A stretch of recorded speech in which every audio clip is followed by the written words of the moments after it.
27 September 2024 সাল লেবাননের রাজধানী বৈরুতের দক্ষিণে অবস্থিত হারেদ হেরিক নামক একটি আবাসিক এলাকার একটি বহুতল ভবনে হঠাৎই ইসরায়েলি বিমান বাহিনী বিমান হামলা চালায়। এই বিমান হামলায় মুহূর্তের মধ্যে 80টি মিসাইল অ্যাটাক করে।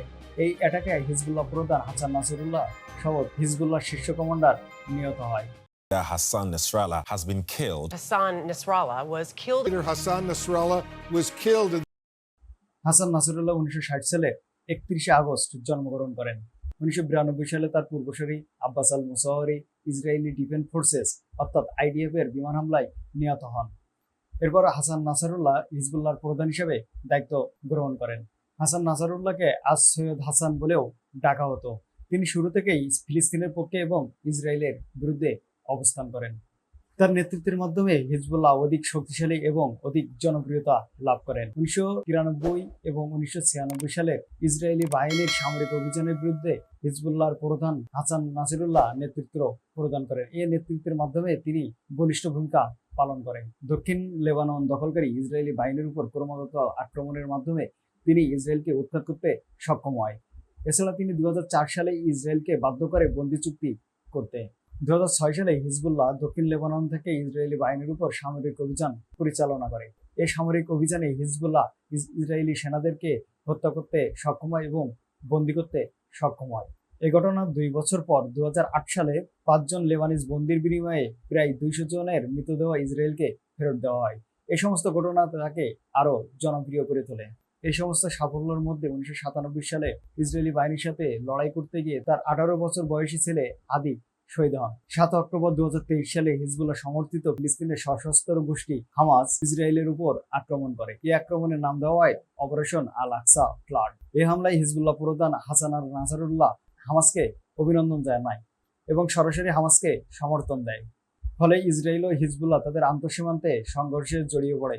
8 অক্টোবর 2023 সাল থেকে 20 সেপ্টেম্বর 2024 সাল পর্যন্ত হিজবুল্লাহ 1900টির বেশি সীমান্ত হামলা পরিচালনা করে ইসরায়েলি বাহিনীর উপরে। এভাবে ডে বাই ডে হিজবুল্লাহ ইসরায়েলি সেনাবাহিনীর উপর তীব্র হামলা চালাতে থাকে।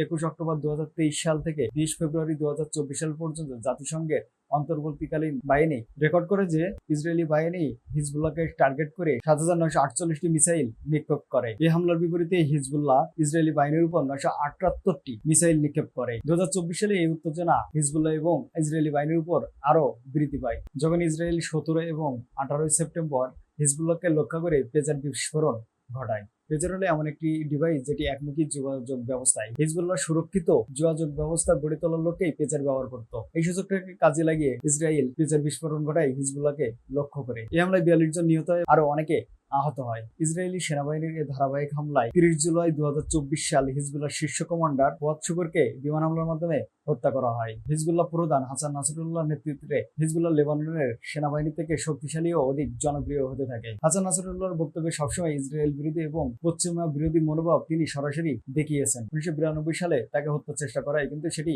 ব্যর্থ একটি অভিযান হিসেবে পরিচালিত হয়। তাছাড়া 2006 সালে লেবানন যুদ্ধে অর্থাৎ লেবানন ইসরায়েল যুদ্ধে হাসান নাসরুল্লাহ সম্ভাব্য সকল অবস্থানকে টার্গেট করে বিভিন্ন ভবনে ইসরায়েলি সেনাবাহিনী হামলা চালায়। 27 সেপ্টেম্বরের হামলার আগে ইসরায়েলের শীর্ষ নেতারা হাসান নাসরুল্লাহর গতিবিধি ট্র্যাক করতে থাকে এবং তাকে হত্যার 1 সপ্তাহ আগে তাকে টার্গেট হিসেবে চিহ্নিত করা হয়। 27 সেপ্টেম্বর হিজবুল্লাহ প্রধান হাসান নাসরুল্লাহ এবং হিজবুল্লাহ শীর্ষ কমান্ডাররা জরুরি বৈঠকের জন্য বৈরুতে অবস্থিত হিজবুল্লাহর হেডকোয়ার্টারের 60 মিটার ভূগর্ভস্থ বাংকারে তারা অবস্থান করছিল।